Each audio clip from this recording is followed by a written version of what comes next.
of Psychic. Okay, here we go, guys. What's up, guys? This is Mike Loris. Going to be casting another best of 3. This is going to be from Dota Legends, which is supported, or I guess made, or managed by, or all of the above, by AD2L. So be sure to check that out, amateurdota2league.com, for all the Dota Legends stuff that you could possibly want. This best of 3 is going to be between Tengen Gaming, I believe it's pronounced Tengen, I have no freaking clue. I'm going to call him Tengen. Tengen Gaming on the Dire and Flower Boys on the Radiant, and Flower Boys already off to a massive advantage because they have a much better symbol than Tengen. If you guys don't know what this is, just search Girls' Generation symbol, and your eyes will be open to a whole another degree of awesome. So Flower Boys already with a huge advantage, but we'll see if Tengen Gaming can overcome the power of the Flower Boys symbol and actually take this game away. Bans looking normal, Batrider, Invoker, and Lycan all getting whacked in the first round. Brewmaster also getting eliminated. Usually it's a toss-up between Brewmaster and Doom. But hey, when you have first pick, you take whatever you want. So in this case, they wanted Doom. Tengen Gaming going to open their lineup with the Doom, as well as a Tree and Protector. So going to get a lot of bulk on the board right away. Could be pretty aggressive in the early stages as well. Doom isn't really the best hero for that. But once you turn on that Scorched Earth, start whacking things, and they're slowed down by Leech Seed, yeah, he does a lot of damage. Not Tree and Protector levels of damage, but you don't really need 2 heroes doing Tree and Protector's levels of damage, because then, by that time, they're already dead. Flower Boys, on the other hand, going to open their draft with a Tidehunter and a Mirana. Tengen probably going to ban out the Bane right now. There is something in my teeth. Hold on, guys. 10 seconds remaining. Don't know if I got it, but we're going to keep rolling anyway. They're not going to ban out the Bane, actually. Instead, opting for a DK ban. Probably in preparation of some sort of... the ban is in defense of their mid lane, which, of course, they probably have not picked up yet. Doom can go into the mid lane, but really there's no heroes where Dragon Knight really does well against. It does burn through the Corrosive Dragon, does burn through the living armor of Tree and Protector pretty quickly, so there's that to consider, but it's not really the most dire of things. Get it? Dire, because they're on the dire. It's not really the most important thing to ban out. This is going to let boys pick up the Bane. If they do decide to go for that, get the Bane Mirana combo, and Tengen Gaming, currently without any ranged heroes, will struggle to pull the Nightmare off. The bans from Flower Boys, getting rid of the TA as well as the Dark Seer, so getting a little bit of mid-lane hero hate from all of these teams, but they're instead going to opt first for Ancient Apparition, so lots of team fight, and, well, Living Armor is pretty good against Ancient Apparition's Ice Blast, so there's that, but really, I think Flower Boys at this stage in the game, well, just yesterday, I think it was yesterday, might not have been yesterday, might have been yesterday, I don't know, but recently, seen a very successful Wraith King, Mirana, Ancient Apparition tri-lane. You got the setup stun with the Wraith King, their Hellfire Blast, you get the arrow from Mirana, and then you get Ancient Apparition with Chilling Touch, laying the absolute smackdown on whoever is unlucky enough to get. So that's usually how that combo goes. You could go for a Bane instead, which it's serviceable. And I don't know if you could hear that. That is my dog, and my dog needs to shut up right now. My dog will quiet down. I don't even know if you guys could hear that. You probably can, because it's pretty loud. So, Ancient Apparition Mirana, Flower Boys, looking to make a very deadly tri-lane as it stands right now. Has the very capable Tidehunter, which Flower Boys are most likely going to try to run up against the Doom in a 1v1 lane. So, yeah, it really, at this point in the game, the lanes, as far as being aggressive, is going to favor Flower Boys. Like Tengen Gaming, with the first of all, the Doom versus Tidehunter is going to be a 1 lane for the Tide. Doom pretty much cannot win that lane. He could devour and be fine, but he's not going to win. Tree and Protector, any other support hero that Tengen Gaming want to pick up, it's going to be a little bit difficult for that combination of heroes, especially the Shadow Shaman, that things can get really up, guys. For Tengen Gaming to fight up against the Mirana Ancient Apparition combination that Flower Boys currently have for themselves. Now, with the Shadow Shaman, first of all, I don't really have that much respect for Shadow Shaman. I feel like he's just a little bit too clunky. When you're going super aggressive and you have a Tree and Protector so that he could actually use that 80+ base damage from level 1 in order to hit a couple things a couple times, you really want someone with high disable. And when you want things with high disable, you look no further than Shadow Shaman. So that's kind of synergy that they have going for themselves right now, Tengen Gaming. However, Shadow Shaman and Treant Protector, it's a very clunky combination. It's a very slow combination because it mainly revolves around right clicks. Flower Boys, they have right clicks and then some, just because when you're talking about right click, you're not going to beat a Chilling Touch. It's just not going to happen. Plus 50 at level 1? Yeah, good luck, Treant Protector. Mirana's hitting just as hard as you are out of range, so you're shit out of luck as far as that is concerned. But Tengen Gaming, if they do catch someone alone, which probably shouldn't happen, but if they do, they could certainly lay the smackdown on that individual. Flower Boys, their 4th pick, going to be the Nyx Assassin.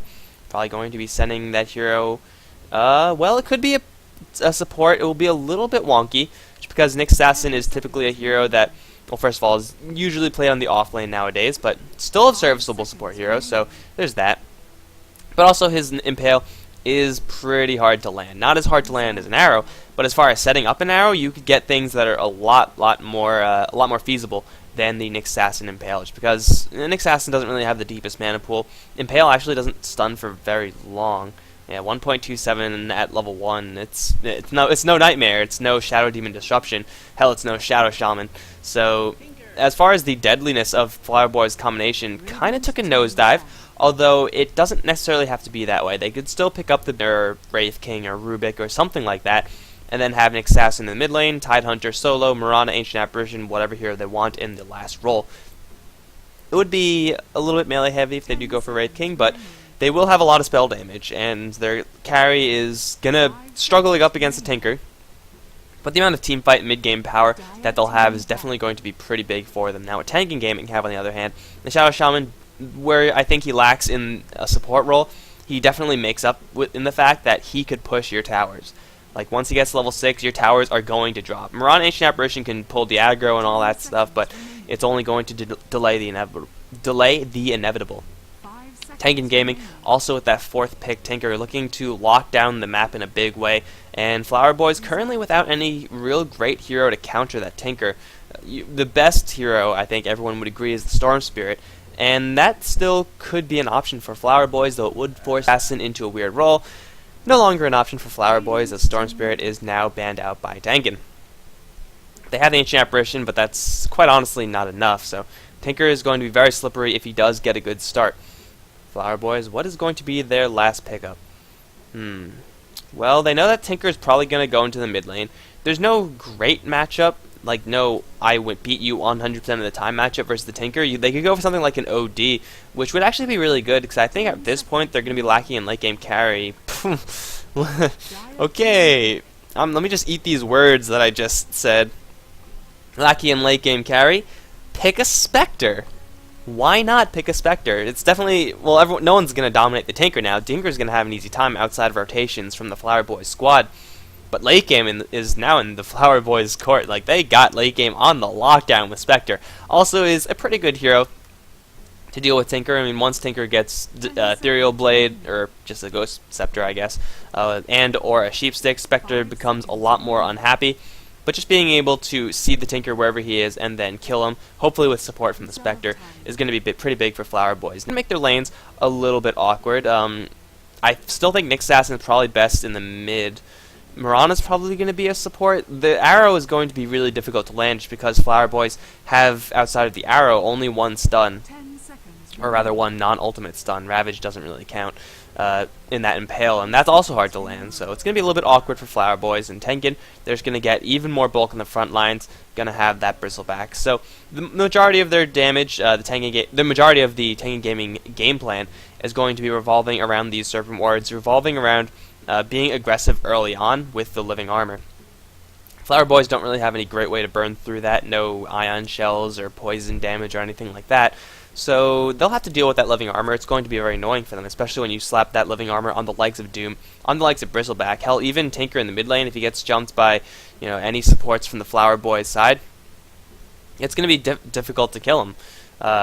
Flower Boys mid, I'm assuming, is going to be Nyx Assassin, and it's a good amount of burst, but it will be very difficult to burn through that Living Armor support from the Tengen Gaming side. So Tengen Gaming going to go for a very large overrun strategy. Just get really big, run at them, and then hopefully the Flower Boys will crumble underneath the pressure. Flower Boys, their game plan is pretty decently suited in order to face up against this, mostly because they have a Tidehunter. Whenever Tengen Gamer are going to be running into them, they will have to be running into a Ravage, and although Tengen, they do have a Shadow Shaman, so disables everywhere, and they do have a Doom. If they don't correctly focus, and if they clump up for just a little bit too long, Tidehunter ravages, and then things get really ugly for Tengen really quickly. But Flowers, really, all they want to do is survive. If they survive into 40, 50 minutes, yes, they'll have to deal with the Tinker. Bristleback going to be very tanky, but Shadow Shaman is going to decline in usefulness. Although as support, he is one of the ones that usually does keep his usefulness as far as supports are concerned. Treant Protector will decline as well. But Spectre and Mirana, assuming Mirana gets something, they're just going to absolutely run away with this game. So Tengen, what they have to is they have to shut down the Spectre. They have to make sure that the lanes are on lockdown, because I think Tengen at the moment do have stronger lanes than the Flower side. So we're in this game past the obligatory pause state, and we can go over who is going to be playing what. On the Flower side, we have Buko Heart Sendara going to be playing the Spectre. Mirana is going to be played by Bidman. Looks like, why are you doing this to me? Nyx Assassin is going to be played by the Nyx Assassin. Nyx Assassin appearing as himself, guys, because that is definitely not a name I'm going to try to even attempt. Look for a team to play with. PM me. He's going to be playing the Ancient Apparition support, and soloing a lane is going to be either Panic or Bannock. I don't know. Could be both. Could be a mixture of the two. Could be neither. But I'm thinking it's Panic, because that looks a little bit cooler. On the Tengen side, Miles is going to be playing the Doom. Tinker is going to be handled mid lane by Mihai. Bristleback is going to be on the bottom lane, played by Railgun. Hotaru's is going to be on the Shadow Shaman support, and also supporting is going to be Loki. I would just like to thank Tengen for having nice, easy-to-pronounce names. And Flowers, I think the unpronounceable nature of some of your heroes' names may just have costed you the logo advantage that I gave you in the beginning. So right now we're about on par. Horn's going to blow, and it looks like Bidman on Mirana is going to be handling the 1v1 matchup against Tinker. She's not going to have a fun time. She has the same amount of HP with less base damage. I think, in my opinion, a slightly crappier projectile. Less armor. She's going to struggle. I mean, Tinker, he got funneled just as much regeneration as the Mirana, but he actually went for the Null Talisman, and that's where being an Intelligence hero will really benefit you versus a non-Intelligence hero. You get the extra +3 damage from having that Null. So Bidman is probably going to get Outlast hit in a big way just because his base damage sucks compared to the Tinker. The side lane's going to be a little bit more action heavy. It looks like for now it's going to be a dual lane. Loki finding himself a haste rune could go for an early point in Leech Seed and then start laying the beat down onto Buko, or just no Leech Seed, just lay the beat down, because 87 base damage is no joke, although Buko with the Stout Shield is a little bit more durable at the moment than the Treant Protector currently without any shielding. So it looks like it is going to actually be dual lanes for Tengen. I would not have expected this. Usually Bristleback is fine to be on his own, but Tengen instead opting for a little bit more pressure onto Panic on the top lane. Hotaru's going to be here for the constant threat, but Shadow Shaman, as I said before, a clunky hero. He's going to have to get pretty close if he wants to get the lockdown on Tide, and Doom, of course, is a melee hero, so Anchor Smash is going to be hitting him that much harder just because it's easy to land, and 60% damage reduction is pretty much a get-out-of-jail-free card at this stage in the game. So Panic, although he will be forced to deal with two heroes, I don't really think he's that worried. Doom is not going to contribute very much until he either eats a creep or gets level 6, eats a useful creep, that is, something with a stomp or a net or something. But until that happens, Hotaru's could try to poke at Panic. Panic is just going to run at him because, first of all, he has Boots of Speed up. And Panic is just going to be all over Hotaru's. So, yeah, it looks like the Shadow Shaman, for now, is going to decide to leave the lane. Miles, as I said before in the draft phase, is not going to have a good time. Like, Doom versus Tidehunter is not a winning lane for the Doom, not even a little bit. But at the same time, Hotaru's on the top lane isn't really doing much for the Flowers side, or for the side. Looks like Nyx Assassin going to get Leech Seed up. Railgun wants in. However, the Spectre does have a dagger. Going to chuck it onto Railgun. Armor onto Railgun going to be quickly dispelled, and the freezing feat effect will go down. And Flowers actually now dropping pretty low. Has a magic stick, so he's going to get a little bit more HP from that Railgun. Completely tapped out of mana. Looks like Spectre actually doesn't have a salve, will use a salve. Another stun going onto Railgun, and another dagger as well. Railgun dropping low, but he has a Ring of Basilius plus a Stout Shield. He's going to be really tough to bring down, especially with that Tango regeneration. Slow from the Vortexes, and Railgun taking literally no damage from the Nyx Assassin right clicks. Now Loki is going to have a little bit of time to go for a little bit of a beatdown on looking for a team to play. There's another Leech Seed up, and I think this might be our first blood, ladies and gents. Ancient Apparition is going to get whomped by the Big Fist of Treant Protector. That is the 93 base damage Treant Protector. You gotta respect that, especially if you're made of ice, because Treant Protector will smash that ice, as we just saw. So Treant Protector going to walk back to the base, get his full mana pool. Hell, you could up the courier, get boots, roll in the dough as supports usually do. And Tengen, they draw first blood in a lane that should be slightly favored towards Flowers. Meantime, top lane, Miles going to be initiated upon by a Tidehunter. Doesn't have the shackles are there. Hotaru's is going to keep Panic within the... Well, actually, that's not going to work because it's actually the Radiant creep wave. My mistake. Hotaru's now going to get Gush as Panic hits level 5 off of that kill. 1, 2, 3. It's not going to be enough. Hotaru's, where are you going? The jukes are too strong for Hotaru's. And will it matter? There's creep wave here. The creeps are going to burn through the living armor really quickly, and Panic still wants in on this. Has another anchor smash, Shackles there, but this is the clunkiness of Shadow Shaman. The creeps are just going to kill him off. Panic still trying to make a break for it, but Miles has he in a troll. Leech Seed is there. Panic is going to die one way or another. It looks like Miles, with his giant flaming sword, is going to find that kill. And Loki going to get himself another assist. Total score stands 2-2. Tidehunter collecting 2 of the kills for the Flower side. Unfortunately did go down as well, but that's a small price to pay. He has his Arcane Boots gold up. If he does want to go for that item, he could rush a straight up Blink Dagger, because why the hell not? He gets as much farm as he wants. Looks like it is going to be the Arc Boots for the Tidehunter. And he's going to continue laying the smackdown on this Doom. 13 for 0 versus the 18 for 3. Tidehunter not winning as much as he could possibly be winning. And of course, Doom with the Devourer is always going to get his gold. So the Tidehunter really is, the lane is all about him getting farm, much about shutting down the Doom's farm, just because that is pretty much impossible. Taking a quick look back at the mid lane, Kel Surprise 25 for 9 versus the only 10 for 1 Mirana. I really don't have much. Oh wait, actually bottom lane, Flower is going to get dove upon by Railgun. Has another Quill Spray, one more whack. Or, no, he's not going to go for it. One more Quill Spray would have done it. When you're taking tower aggro, that Quill Spray is going to come out pretty quickly from the Bristleback, but instead, Railgun just going to back off and be merciful. Spectre gets to breathe a little bit easier, but in the mid lane, Mihai, he's having a heart attack. Another arrow going to fly from the Mirana. Nyx Assassin has another Impale, and Mihai is going to be just fine. Rotation from this Nyx Assassin, not resulting into much of anything, although Tinker might still be in a little bit of trouble. He is bottling up. Impale not going to be thrown. Laser Missile, and Nyx Assassin hesitates for just a little bit too long. Tinker is going to get a free kill on Nyx Assassin, and Bidman wants in. Jump into Starstorm, a little bit risky, but there's not much that Mihai could actually do about that. At least right now, is all the stuff was on cooldown. Tinker's cooldowns are actually pretty long, like 25 seconds, 14 seconds. Rearm makes it feel really short, but you don't always actually have rearm, so that's not all the time. Miles in the top lane might be in a little trouble. Gush is going to open things up. Here comes a Ravage and an Impale.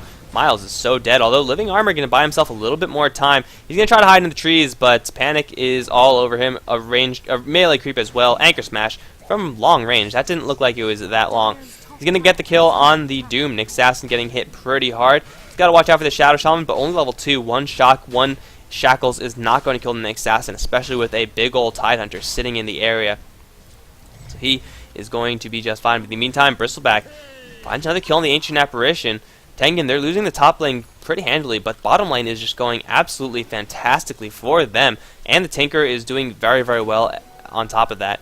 He is well on his way to his boots of travel, but for right now, Bidman's going to come in. Miles going to open things up with a Doom. Bidman, there goes your haste rune. I'm sorry, Bidman, but you are going to bite the dust. Where's the dust? You should bite it right there.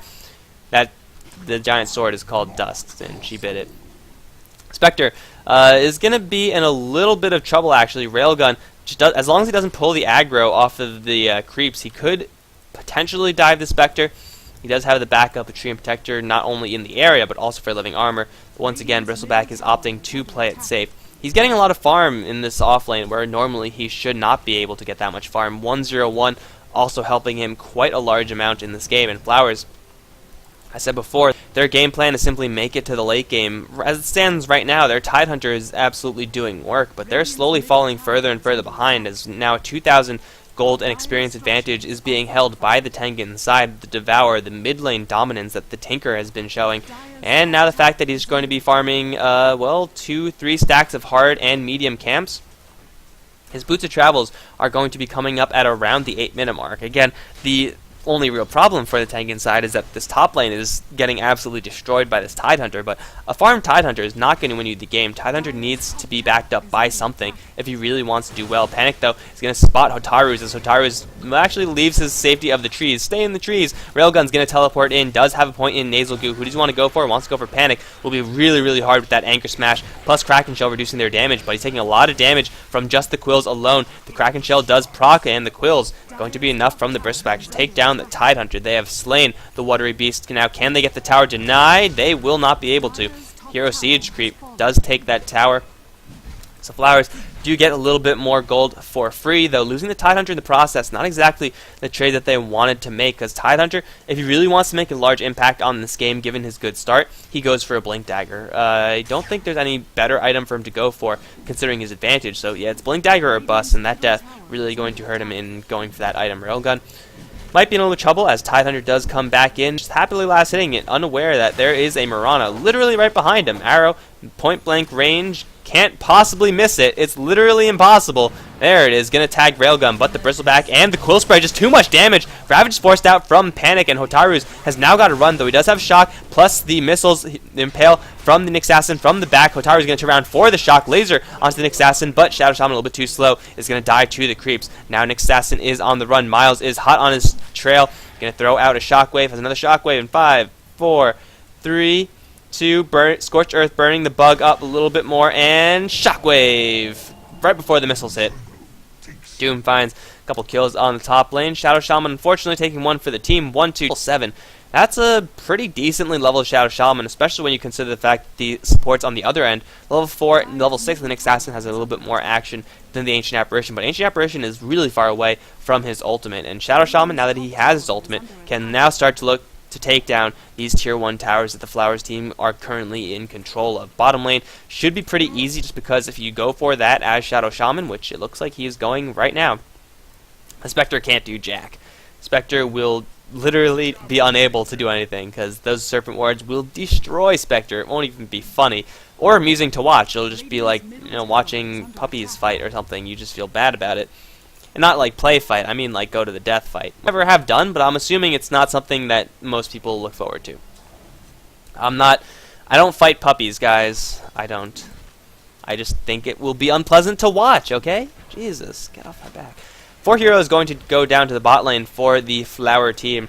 And Shadow Shaman has actually smoked up the Flower side. Don't know about it. Arrow's going to fly. Hotaru's going to pop, get his smoke pops, and him and Loki going to ward the enemy team away. Right now, Tengen, they just don't want to take a fight anywhere but right here. It seems kind of counterintuitive, but they need the Serpent Wards there in order to actually get value and try to take a tower off of them. Fighting back here with the wards, it's not the worst thing in the world, but it's a little bit, I mean, you lose the potential support from mass Serpent Wards.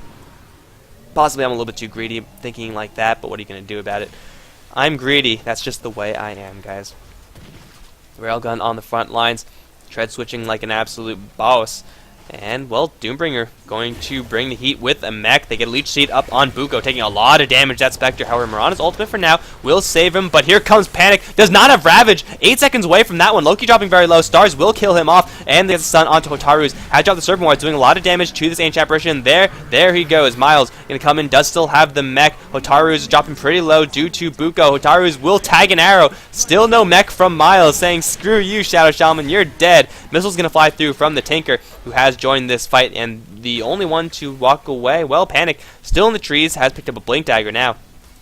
Serpent Ward's getting some pretty good value, but the tower will, one way or another, go down. So the Serpent Ward's not in the best position, but still in a perfectly serviceable one, and man, if that fight just happened 8 seconds later, that would have been such an easy fight for Flowers. A Ravage in that position, I mean, obviously doesn't look like it right now. It would have, actually, I think a Ravage might have saved the Shadow Shaman. As crazy as that sounds, because Miles would have come in, seen everyone was low, and then would have mech'd. No, that doesn't make sense. Shadow Shaman was dog food. But either way, Shadow Shaman takes yet another one for his team. He has 1,500 gold. I can only imagine it means he's going to be going for a Blink Dagger. I mean, if you're going to go for Arcane Boots, well, you get it by now. Meantime, mid lane, Nick Sasson looking for blood onto Mihai. Is there any support?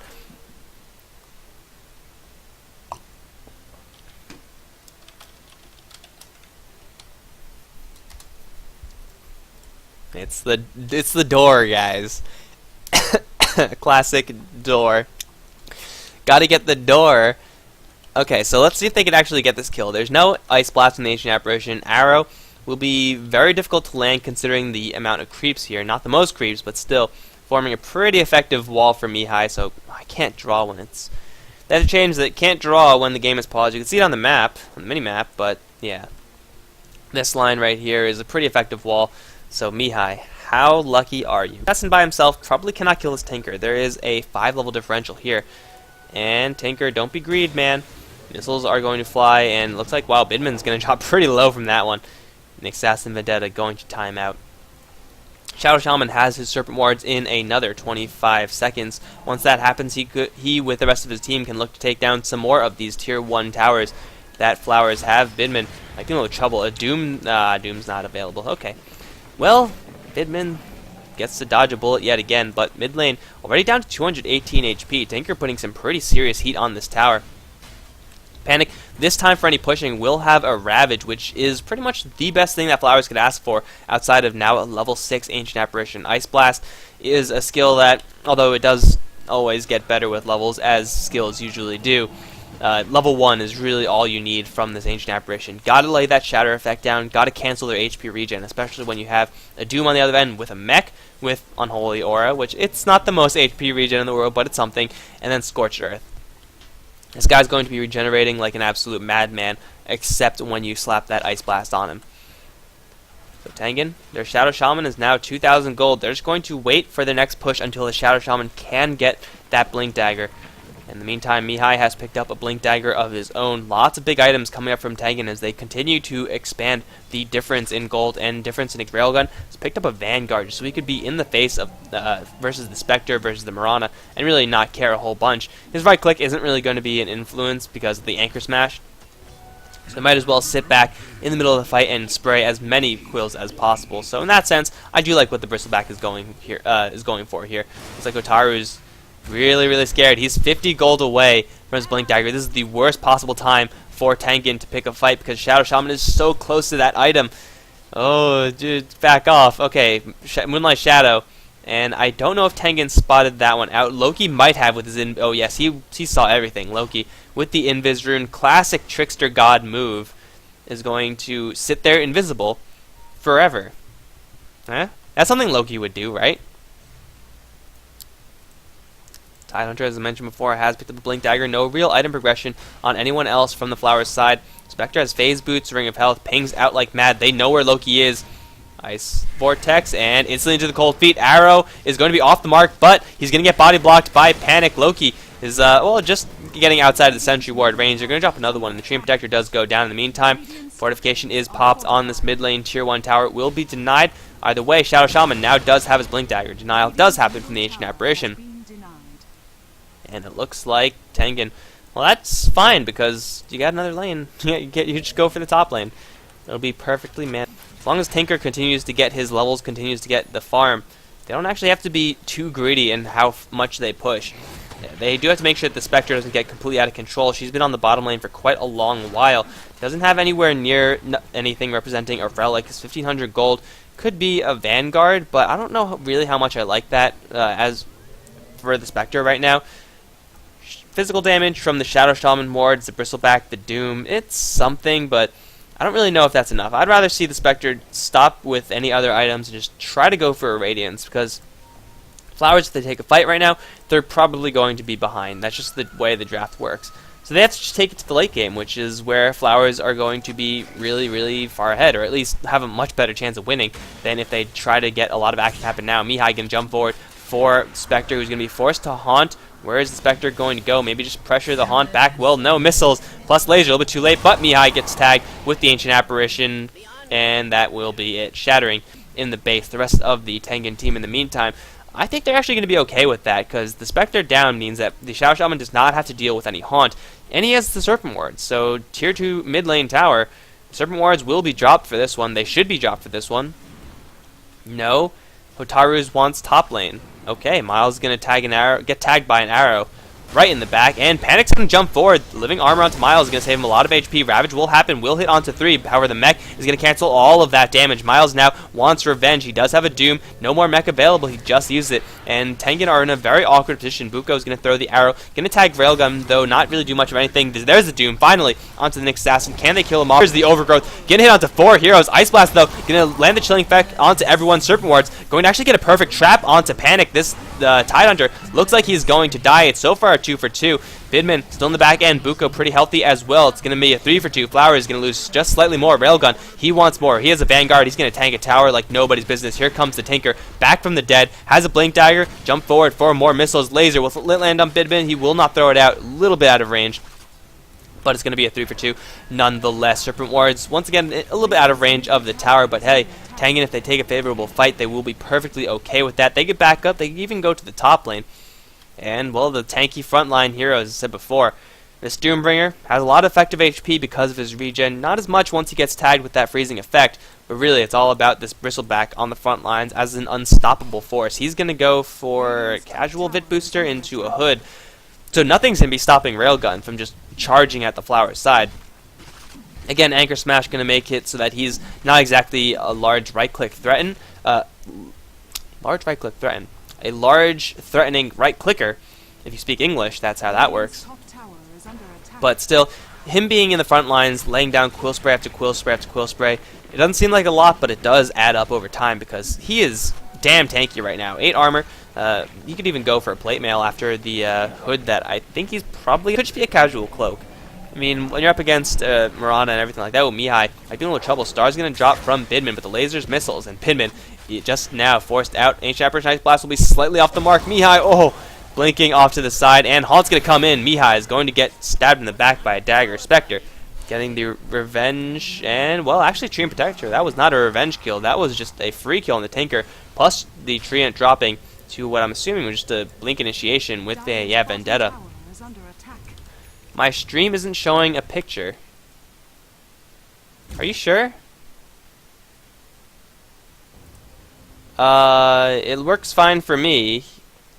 I'm gonna refresh the page. Okay, I might have some stream issues, guys, so bear with me. Let's see. Hopefully no one's dying. Please don't die, guys. I'm trying to check the stream. No, stream's working fine. Okay. In the meantime, someone did die. Bristleback, the unkillable juggernaut, has gone down. It's a sad day for everyone, but gotta make sure that the stream is working properly. Apologize for missing that one. Looks like blink back from Mihai. We'll get tagged by an arrow nonetheless. Miles will get a Doom off onto Panic, and Panic is now going to be panicking. Impale will miss. He will drop pretty low, this Tidehunter. I don't think he's going to be in much trouble, though. He will get bottled a little bit, and it will not be enough to kill him.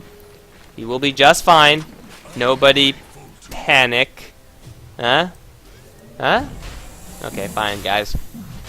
So Tengen, they defend their tier 1 tower, use the Doom, don't get any kills, which is kind of unfortunate, but using a Doom to get Roshan, it's not the worst thing. In the meantime, side lanes are going to be constantly pushed out by this tanker with now an ultimate orb. He's going to be going straight for a sheep stick. Gotta shut down that Spectre, gotta shut down anyone. I mean, once you get a sheep stick on Tinker, your options just blast wide open.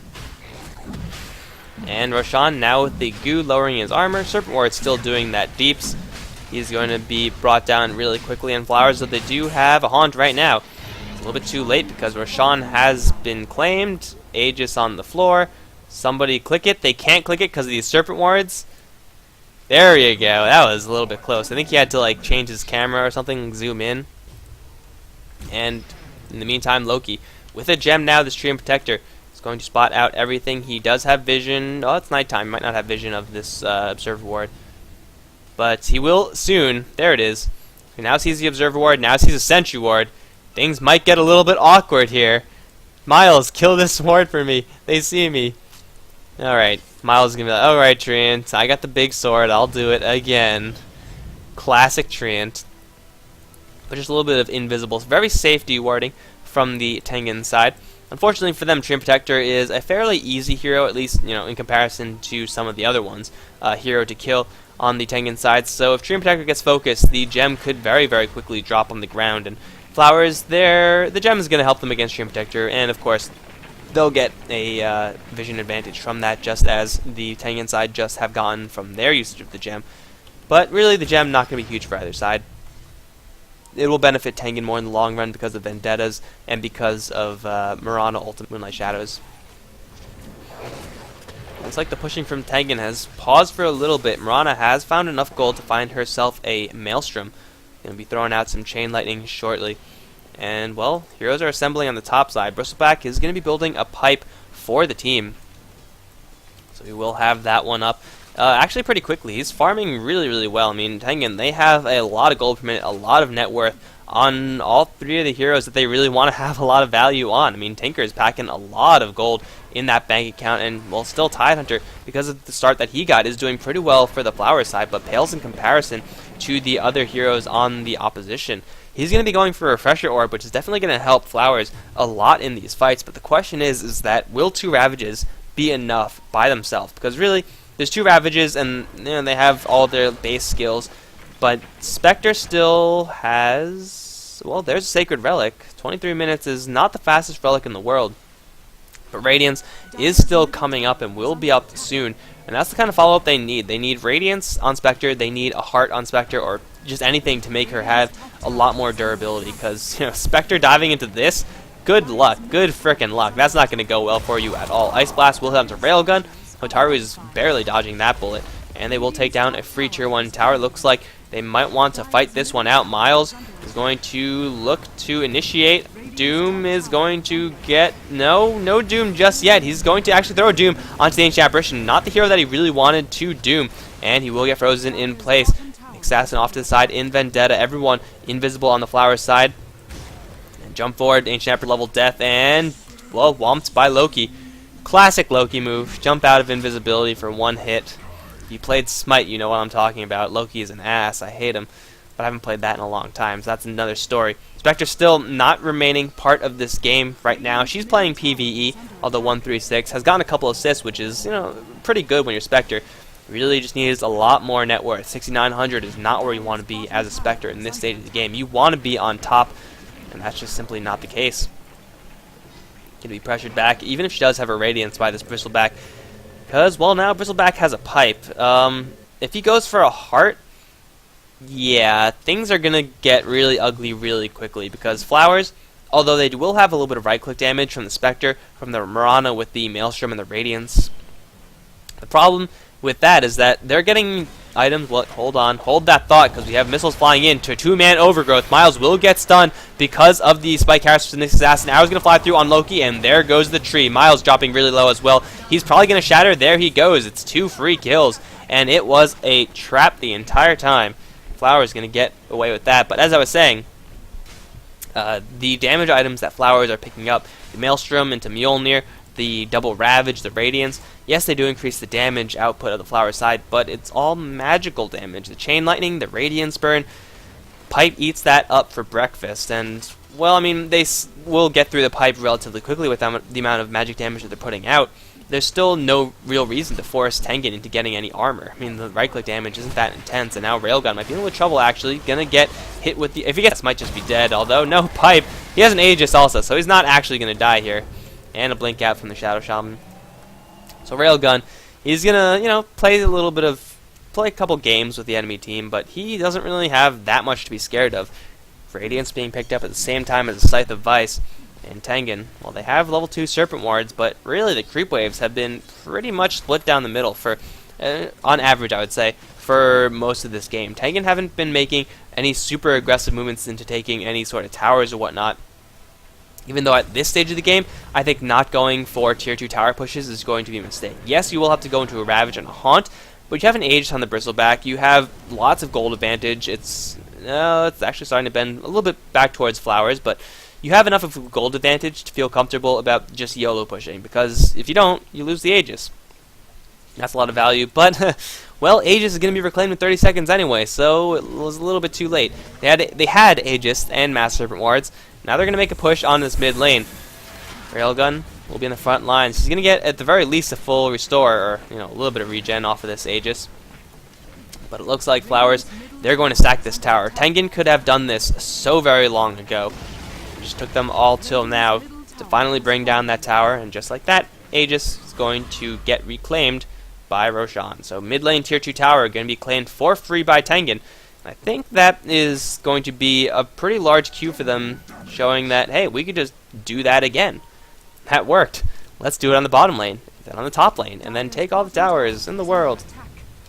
We will have all the towers. They're probably now going to start to do that. Already they're going to start moving towards the top lane. It's 70 seconds for the Serpent Wards to back up again, so that's quite a long time to wait. But you might as well start prepping lanes right now, because Tinker is going to be pushing all the lanes. Railgun's pushing out the bottom side. And, ooh, Vip Booster, Staff of Wizardry, could only mean one thing. Heart and Force Staff. No, I'm just kidding. It's going to be the Rod of Atos from the Bristleback. Looks like he's going to try to be as much of an annoyance as possible. Just stick onto his target, keep those quills spraying. And, well, staying very far away from any sort of right-click based damage, because although Warpath does give him a little bit of DPS potential, against Anchor Smash and against the amount of stuns Lockdown Flowers have, getting tanky seems to be the way to go. Pressure Orb now being picked up by the Tidehunter Nick Sasson, making a little bit of a journey through several layers of March, and all of a sudden he's almost dead. So fighting right now, probably not the best idea. He just walked through 2-3 layers of March in order to get to this position, and now he's got to leave. So sucks to be you, Nick Assassin. Sucks. Oh, don't go that way. Don't go that way. Please no. Okay, so Nick Assassin had a brush with death, but he's fine now. He's fine. He's gonna be okay. And Serpent Ward status, it is now up again from the Shadow Shaman. They've been farming this jungle quite a bit, and they've been getting a lot of gold from it. But I think they might be extending it a little bit too long. I think at about this point, they have the Serpent Ward just, Avengers Assemble down on the bottom lane. We're going to take this tower. They could, of course, wait for the Roshan, which it looks like that is going to be what they're going to choose to do. Roshan will be up pretty shortly. However, fighting in Roshan pit against a double Ravage, it's going to be a little bit of an issue. Roshan now up. Serpent Wards will probably be dropped for this, although they really don't need to. Their right-click damage, again, isn't that much. Serpent Wards is most of the physical damage that they have on the team. So they're going to need this one to get some Serpent Wards action. Railgun's tanking, Miles is tanking, and, well, so far, Flowers, there's no response from them. Haunt, just for visibility, is an option, though it looks like instead they're going to use the other ultimate, Ancient Apparition Ice Blast. Going to spot that Roshan is almost dead, just so Flowers can say, damn, they were taking Roshan, guys. Current time. So now Aegis has been picked up. No Serpent Wards for this next upcoming push, but they do have the Aegis. So I think, well, I mean, Tengen have been playing pretty slow and pretty steady thus far. So that would mean that they're going to continue doing so, because why not? Yeah, they're going to farm up some Ancients, slowly push the bottom lane, and then just be fine with, pushing at the same time, waiting for the Shadow Shaman's ultimate to come back on cooldown. It's not like they have to deal with split push or anything. Tinker's going to be all over any of these lanes that are getting just a little bit out of hand. He has 3,100 Gs. It's got to be a Ghost Scepter next for him, although Dagon would be... might be a little bit too late for Dagon. Ghost Scepter definitely going to... I want to say it's going to be a little bit more valuable for him, but he's 3,500 gold. He'd be going friggin' anything right now. Divine Rapier, Tinker time! It's time for the Divine Rapier. Nope. Slow push on the bottom lane. Here comes Nick Sasson from the back. There are only Radiant Observer Wards here, but a Dire Sentry Ward. And Nick Sasson, well, he definitely doesn't know about this. So if he gets a little bit too close, he could pay for it with his life. But again, if he gets too close, he's going to have to walk into this. Do you want to walk into this? I don't think the answer to that is ever going to be yes, because, I mean, these creeps, they have to. They don't know any better. Someone should tell them to not go into a place like that, because it's dangerous. Bottom tower is going to be claimed, and, well, Shadow Shaman still does have his Serpent Ward's active. Tinker in the meantime holding this mid lane very, very well, and he's actually going to be going for a soul booster, so Bloodstone being the choice from the Tinker. Serpent Ward is now going to get dropped, and Nick Sasson looking for an opportunity. He's undercover from Moonlight Shadow. Ravage is going to happen, hit onto almost everyone except for the Doom. Double Ravage now. Mihai dropping very low, probably does have buyback. No, he just bought out for that soul booster. Railgun taking a lot of damage, though he does have the Aegis. Pipe still has not been popped yet. Loki dropping very low. One more shot from the Ancient Apparition will do him in. Railgun will now lose the Aegis, but the entire team is already dead. Bidman in the back end with the haste rune, infinite mobility, and Railgun now slowed down. Is gonna use the pipe because now it's really useful, and he's gonna get cleaned up. Double Ravage and Tengen. They used everything they got in this tier 3 tower. It just wasn't enough, guys, because you have to respect Double Ravage. Spectre has been farming all the while as well. And Tengen, I gotta say, they might just have waited a little bit too long in order to go for these pushes. Still, a tier 2 tower is up on the top lane. I don't really know if it would have been better to go for that. I'm pretty sure the result would have been the same, though. Flowers would have been less inclined to defend there. They definitely, I think they just waited too long. Their positioning was pretty spread out, but Ravage, it's hard to dodge Ravage, guys. And if by some miracle you do, well, then you have to deal with the Mirana and a Spectre. And Spectre is starting to get a little bit out of hand. She has a Reaver. She has 600 gold. She's got to have something. Oh, yeah, there you go. A recipe already being picked up, and she might even go for a tower, although they catch Mirana. Blink forward for another Hex. Mihai wants more. Blink, Hex, lasers. I want a team. Well, you have a team, but you're dead, so you don't actually have a team. Your teammate died. Get 2 free in the middle lane. Tengen, they know that the Ravage is not up yet, and that's a big disadvantage of picking up Tidehunter, is that you have to deal with the fact that you're going to be working out these big cooldowns, and now Buko's in a little bit of trouble. Mihai gonna jump forward, more Soul Ring action, more lasers, more hexes, and I think there's one more missile. Right clicks? Doesn't have any mana. There you go, laser. Pure damage will cut through that Spectre.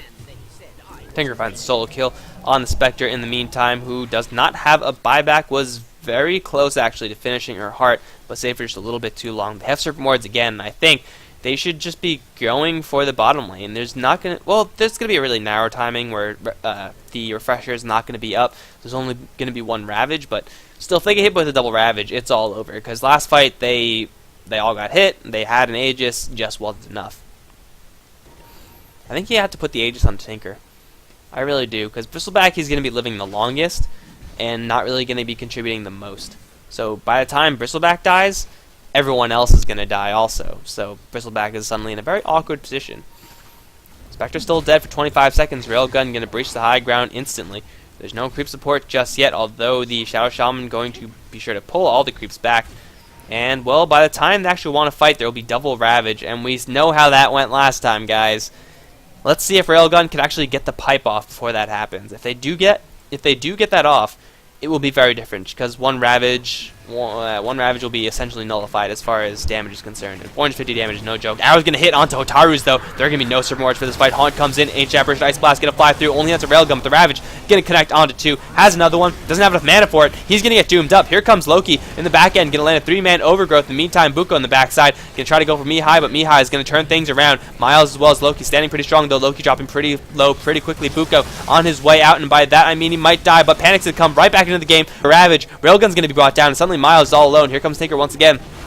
Does have a lot of mana to spend, but really, can he do enough? Missiles and the jump out. Miles is going to go down. Mihai is going to be forced to retreat as he does blink further and further away from this fight. And just like that, Tengen get another 5-man. No, that was only 4-man. Tinker managed to teleport out of there.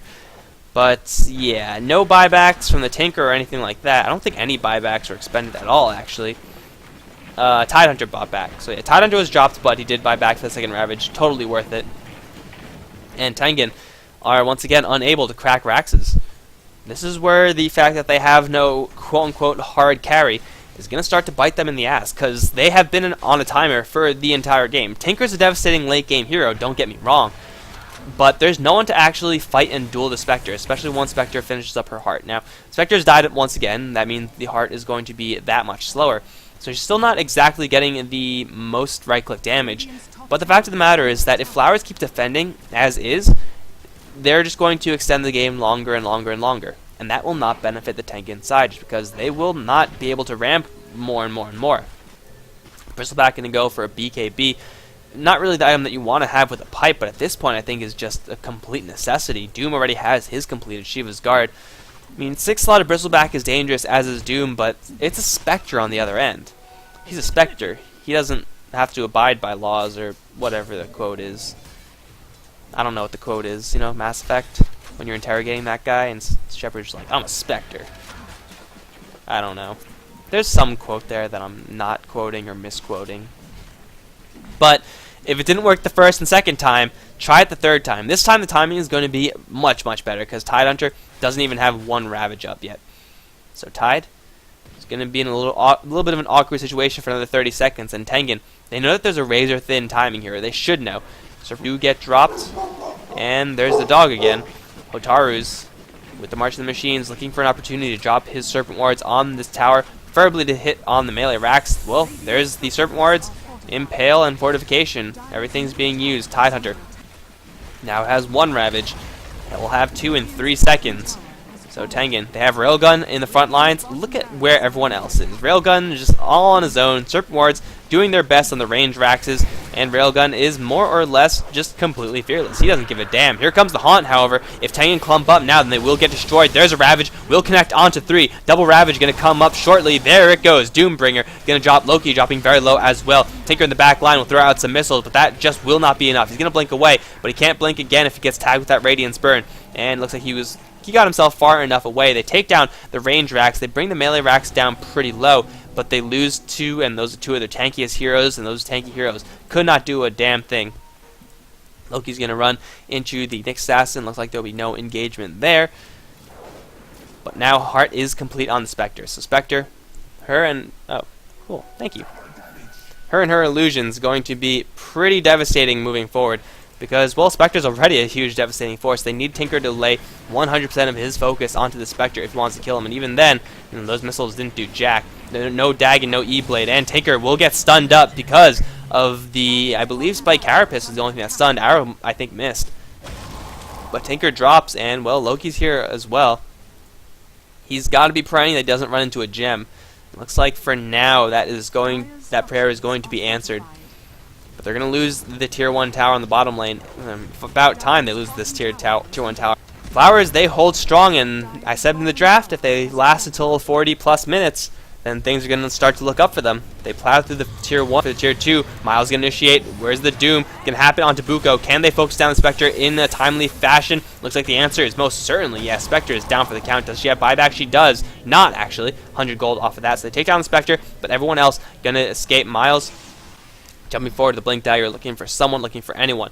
Not going to find the Ancient Apparition, now hiding and teleporting in the trees. Spectre down for another minute, but I think by the time they get to this point, Ravage will not be up, so this is a narrow timing. They just don't push fast enough, though. I mean, Tengen have a lot of ground to cover. By the time that happens, Spectre will have like 15 seconds left. Roshan is up, so I think that's probably the much better decision to go for Roshan. I mean, there's no Ravage, and it's a lot closer, first of all. Dire side advantage and all that.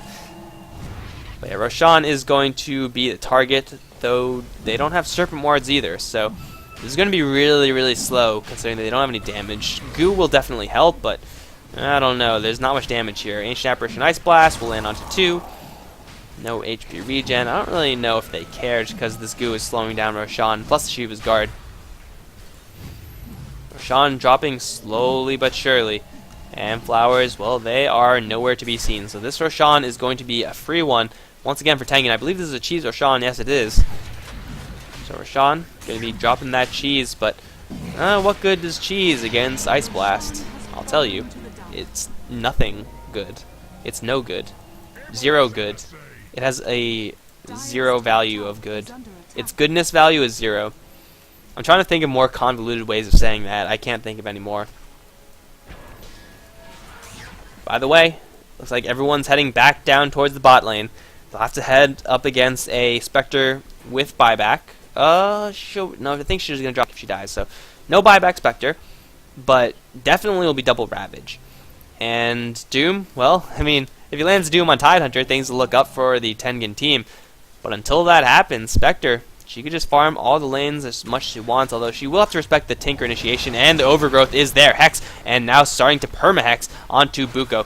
And the Ancient Apparition Ice Blast will fly through. Buko trying to hide in the trees. Stay in the trees. Miles is going to body block. Buko does have phase boots and the invisibility from Mirana. Ravage going to come through, hit onto a couple Railgun as well as Mihai. Will get hit pretty hard. The BKB gets popped by Railgun, but alright, the Tinker is down. Bloodstone healing Hotaru just a little bit. Will drop the Servant Wards right in the middle of action. Buko still alive in the midst of all this. Shot down, will kill the next assassin. Now Buko is going to get shackled up. Hotaru's will drop pretty low because of the dispersion. Buko, still standing strong, is going to try to book it. Will go through the trees, over the river, through the woods, all the way to her grandmother's house. Loki is going to get spotted. Well, he's going to try to protect Miles for now, taking a lot of damage. He's going to pop a Shiva's Guard, try to turn things around into Bidman. It's going to be really close. Railgun's still here, actually. He's at full HP. Panic has now just got to run. Tinker is not going to come back for quite a long time, but he does have the Bloodstone. Tied it with an Anchor Smash, going to kill off the Tree and Protector. Panic is going to just get 1v1'd all the way downtown. He's going to get beaten to death. And here comes Buko, but I don't really know if you want to pick this fight, Buko, because Railgun is nigh unkillable. He has an Aegis, so there's not really that much to be gained. And at the end of the day, Tengen lose 4, Flowers lose 3. The Spectre does manage to escape, which is the key, probably the most important thing that happened in that fight. Yes, they use the double Ravage, but when you're not defending, when you're not actively defending your Raxes / tier 3s, landing a good double Ravage gets a lot harder. Or I mean, I guess defending your base or going for a Roshan fight, it gets a little bit harder. So Spectre holding on to 2,400 gold, Manta style. Ring was, I'm pretty sure, just a casual thing, so she's not really going to go anywhere with that. But you could see how much damage Dispersion was doing, and you could see why. That's pretty much exactly why I don't like Shadow Shaman as a hero, because it's like, great, I'm gonna disable them for 5 seconds. Ow, ow, they're hitting me for 5 seconds, and I can't do a damn thing about it, except for run. I mean, at least Lion could drop all the stuff and then try to get away. Jeebus. So clunky, this hero. His Serpent Wards are doing work, though, so you gotta respect that fact. And I don't think I do. I never respect that fact. Just not quite enough. Tidehunter, not gonna have double Ravage for another 30 seconds. Buko getting lots and lots of farm. You could bet he's saving for buyback, but at the same time, he could buy a Yasha and, well, also have buyback. So, scared of the Tinker, as he should be. I'm really curious about what he's going to go for. Mirana has picked up a Desolator along with the Chain Lightning. I believe the way this works is you will desolate every hit that you do not proc a Chain Lightning. So it'll be like Desolator, Desolator, yeah, there. That one plain arrow. Plain arrows mean Chain Lightning, red arrows mean Desolator. She's going to be pulling lots of different arrows out of her quiver today. But yeah, I'm really interested to see what item the Spectre goes for. Really, the item progression of Ancient Apparition and Assassin at this point, they're mostly irrelevant. I mean, Flowers could definitely go for a Pipe, protect themselves against a little bit of this Tinker damage, but really, all their chips are on the Spectre. Tengen, on the other hand, well, no items have been picked up except for the Dagon from Tinker. It's another burst of damage, but that's not exactly the best thing to have right now, because they need to kill people a lot faster than Dagon will allow. But then again, there's nothing better for the Tinker to get, so, I mean, that's kind of to be expected. Shadow Shaman going to go for an Aghanims, and Tree Protector still with absolutely jack frickin' nothing. But it looks like Tengen, for now, they're just tired of going into the hard base defended area. They're going to go for a tier 2. And Flowers will have a double Ravage. They can defend this if they want to. The question is if they want to, because they could do the exact same thing as they did last. Oh no, Hotaru's, what are you doing? That might be a large green light, because Hotaru's has a Blink Dagger. No, they're not going to do it. That's a trap. That's a trap one. And I don't mean ward trap. Are those wards sideways? What? Those Serpent Wards are definitely, like, if you take Observer Serpent, like regular Serpent Wards and then just like push them over, that's definitely what's going on here. That is some weird shit, guys. I've never seen that before, but that's pretty sweet. It's going to be a BKB, actually, for the Spectre. She's going to buy out completely for that, so no buyback on the Spectre. I gotta be honest, I don't like that. Not the fact that I don't like the BKB. The BKB is good. If you find any sort of delay in this Tinker's chain hexing, then you can just turn around and kick his ass. But buying out for a BKB at this stage in the game is just so incredibly risky, because Spectre, yes, she just spent a lot of money on a very defensive item, but that doesn't mean she's invulnerable, because Tinker can lay those chain hexes down, and if he does do it properly, Spectre's dead. and the Spectre dies, the gates are wide open for Tengen to just start taking more and more sets of Raxes. So yeah, she's going to need a little bit more farm. I'm going to say this is a good decision in about 2,000 gold. You tell me when that happens. Only one Rax has been taken thus far. Keep in mind, guys, that this is a best of 3, so we're going to be in here for the long haul, especially if the other games are going to last this long as well. Tengen trying to do their best to crack through this tier 3 defense, but against double Ravage now with the Shivas, so jump in, Ravage, Anchor Smash, Shivas, refresh, Ravage, Shivas, Anchor Smash, gosh. It's a lot of pain, a lot of pain. Tidehunter now just has to get tanky, I think. He could go for an Assault Cuirass for his team or something like that, or again, a Pipe would help. Not exactly the best item you want to be picking up 47 minutes into the game. Possibly a Necro Book. You know, punish the Tinker a little bit. He's going to be killing off those Necro units if he drops any marching machines ever, so I don't know, but really the options are pretty wide open for the Flowers side, but right now Tengen's still in the firm control of the gold lead, EXP lead, not showing the same thing. Items are being picked up from the Flowers side, and really there's nothing mirrored on the other end. He's going to go for a Refresher Orb, it looks like. It's a good item on Doom, but the problem is he's just dying every single time before he can get a single Doom off. He has the BKB, and, well, I mean, that's kind of the same way I feel about the Spectre's BKB. Yes, it'll help you survive, but not if you get completely chain stunned down. And with double Ravage, that burst damage, plus the shatter effect of Ancient Apparition, now level 2 on that ultimate, it's definitely a feasible thing that could happen. Looks like Flowers are tired of standing in their base. 4-man smoke up with Spectre Haunt support ready at a moment's notice. Loki is in the area, has a gem. There is a gem on the Nyx Assassin. So Panic should not be leading the fight. They're going to see Loki. There he is. Jump forward for a gush. Force staff the Nyx Assassin forward. And just like that, they have a double gem. 2 eyes, 2 gems. It's perfect. Who picked it up? I was looking at chat. Tidehunter picked it up. Okay, so they got True Sight everywhere, which way. And Treant Protector, not exactly the most important hero to bring down if you're on the Flowers side, but hey, it's something. They still have yet to take this tier 1 tower. They now know, Tengen, they do know that there is a Moonlight Shadow on the field. Doom going to be forced to blink out of there, but Spectre will take a free tier 1 tower. Buy one, get one free. Bidman gonna take an arrow, as will Buko. Haunt is out. Who does he want to go for? Picnic gonna jump. Panic gonna jump for, not Picnic. Will jump forward for a double Ravage onto Miles. BKB will come just in the nick of time. No Panic. He's gonna get trapped in the wards. The Mjolnir doing so much work that will instantly take down 2. Mihai will get revenge kills on the both of them though. Ghost Scepter will save him just barely though. Railgun gonna beat down the Tidehunter trapped in the wards. Teleportation coming back. It is going to be the Treant Protectors that have overgrowth. Flowers might have overextended just a little bit too much because now Buko is gonna get beaten down. Now gonna pop the BKB. Try to run through the trees, but the blinking Tinker should be hot on his heels. No. The fight does not go Flowers' way. They try to Doom, which they did do in the end, but Tinker just doing so much work from now. Level 3 Dagon Burst. It really hurts, guys. The ward trap on the Tidehunter doesn't exactly help that case either. Bottom lane's pushing, which is going to equal lots of dough for the Spectre.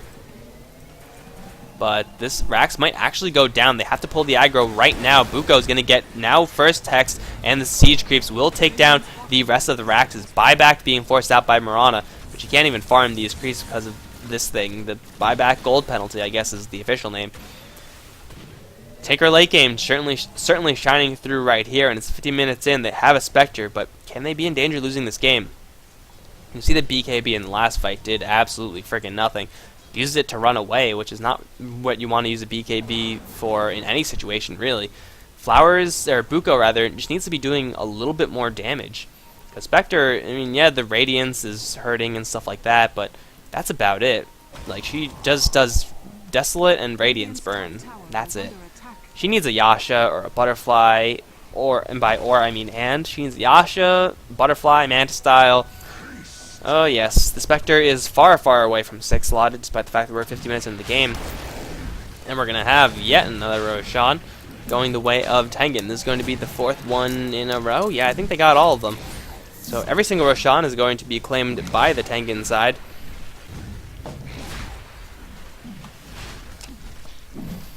And there we go. As far as item progression, we have now a couple more items being picked up. Still 3,200 gold being held by the Spectre. Mirana heading her way to a Manta Style of her own. So Trying to get a little bit more damage on this Mirana, but she's just dying so very quickly. Nick Assassin with Blink Dagger, Force Staff. All the mobility stuff for him, pretty standard. Ancient Apparition. Well, he doesn't have that much. He's going to go for a Force Staff. Looks like he's going to ship the Staff of Wizardry and then buy it. Guys, nobody saw that. Just throwing away 500 gold, it's no big deal. It's change. Titanite doesn't have any item progression. Doom doesn't have any. Tinker is upgrading his Dagon as much as it can go up. Bristleback, he has Cheese, BKB, and now he's picked up the Assault Cuirass, shipped out the Vanguard in favor of that item. Xiao Shaman working on his Aghanim still, and yeah, Treant Protector. Hopefully a little bit closer than the Ancient Apparition on his Force Staff. Ancient Apparition, Aghanim Scepter, though usually you could say that will swing the game. This isn't really one of those games because the heroes that are surviving at the end of the fight, they're surviving at full HP. They're not being focused at all. So, let's see if this defense... There is an arrow that lands on Railgun, but it's Railgun. Do you want to go on this Bristleback? Because I don't really know if I would want to. He is tanky. He is... Oh, sorry guys, knocked the mic. My apologies for any earthquakes in the area. He's a tanky guy, but you don't want to go for him. And that's kind of what's killing them, but at the same time, there's no alternative. Spectre needs a big ol' plus agility item. That's not happening either. Tengen, well, they're going to jump forward for Railgun, do a little bit of damage, jump forward. Miles is going to get the Doom onto Buko. Can they bring the Spectre down? She does have buyback. She'll get Force Staffed out once. Will it be enough? Miles taking a little bit of focus fire from Bidman, but you can see how much damage that's doing. And Spectre, the Haunt, not the Haunt, the Doom will not kill. It will be perfectly fine. No, it will just barely with the last tick. And now Taru, stop blocking yourself in. Ravage number 1 gonna come out. Ravage number 2 denied, but the Kraken Shell will buff out that and the buyback from Spectre. The Haunt's coming in. Everyone's dropping really low from Tengen really quickly, and Bidman in the back line just doing as much damage as he can. Focusing now Railgun, not exactly what you want to have happen, but Bidman will slip out of there with 200 HP. Mihai will not be able to seal the deal there. Panic now gets that with the Dagon and everything else. Railgun running at him still with the goo, with the sprays. Panic dropping pretty low. Bidman's gonna jump forward, try to save his buddy. The Cheese was already using the Bristleback. Tengen, they lose 3, and Spectre collects Bank. However, he's still fighting 1v2. There's a Dagon Blast, and just like that, Buko gonna turn things around. Well, that's gonna be a free escape from the Tinker. However, I don't think they should be quite as lucky because there's a pissed Spectre right behind him. Here comes Tinker once again. However, Buko's BKB now out of commission. Gonna get hexed up once again. Where's Buko's team? Very, very far away. They're getting wrecked by this dispersion, but it doesn't matter because Spectre is going to go down. There's no buyback for this one. Is there any buyback? Yes. Buyback? No. Well, I mean, buyback not even available there. But it's 54 minutes in, guys. And we're still going strong. We're still going strong. This game can be won by anyone at this point. No team like this no longer really matters.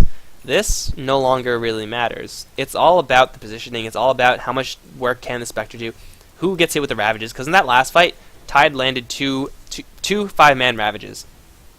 And I also believe he killed the Boots of Travel target that Tinker was trying to come in on. So that slowed the Tinker down just a little bit. Just things like that is going to be what's going to win this game. Or make or break this game, let's say. Gold advantage, that is relevant.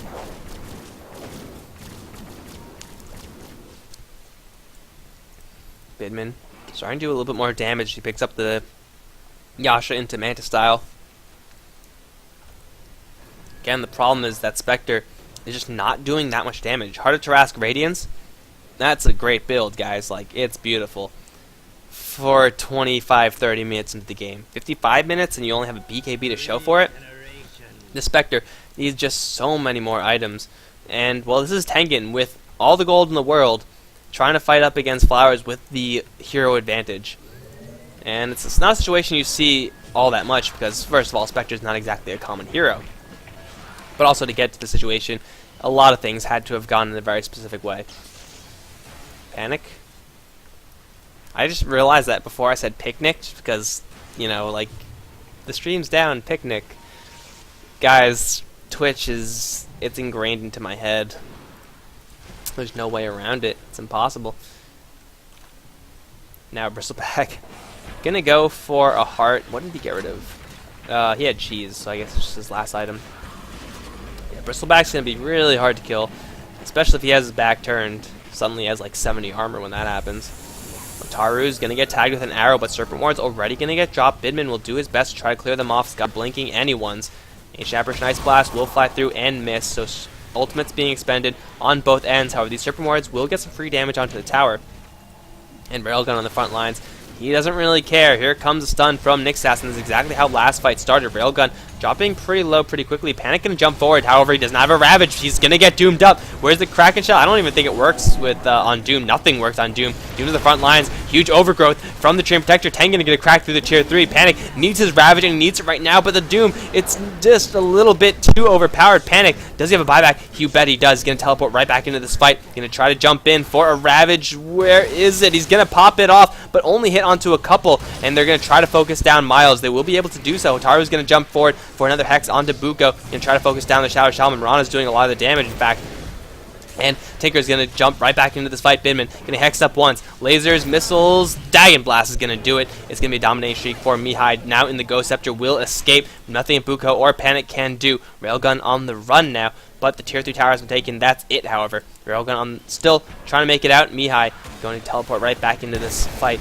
Tengen, they could still keep fighting this if they really want to. Mihai with the constant fountain chips, however, he's going to get tagged by Bidman. Whereas the arrow, they need something to stop this Tinker from just getting out of there for free with this Ghost Scepter.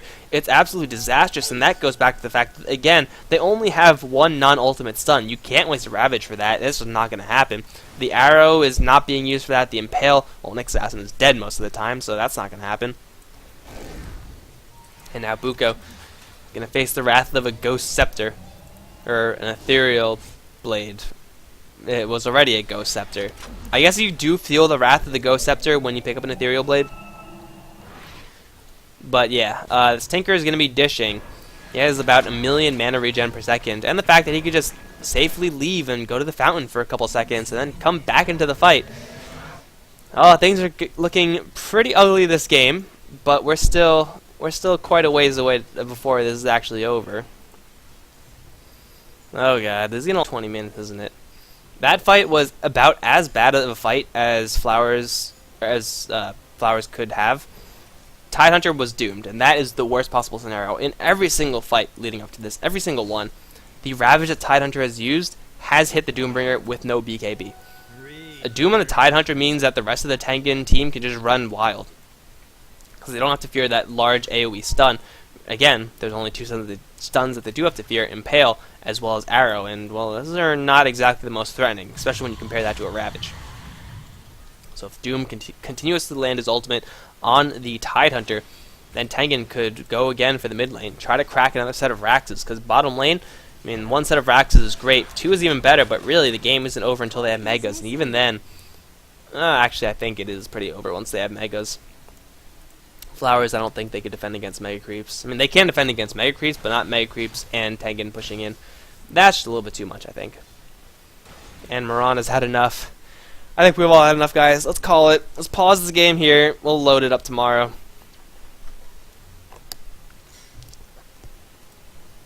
You know, right before this, I was going to stream. Like, I was going to play and stream. But now I'm stuck in like an hour-long game. It hasn't ended yet. This is best of 3. I really hope whoever wins game number 2. Because I don't want to be here for another 2 hours. That's just a little bit too much for me. I mean, not really, but I don't really want to be there. Alright guys, so it's 59 minutes into the game. I guess we check the item progression again. Spectre has another 4,000 gold. So she's pretty loaded. I think Butterfly is just the way you gotta go. Well, maybe not. Maybe you just go full on to survivability, except the fact that you're going to be chain hexed. Because really, if she gets a damage item, what is it going to do? Because Ethereal Blades, Ghost Scepters, everywhere. Whoever she wants to go for, it's a tough target. So I don't really know what you do with Spectre at this point in time. Diffusal Blade will be kick-ass, though. A Basher would be pretty good, actually.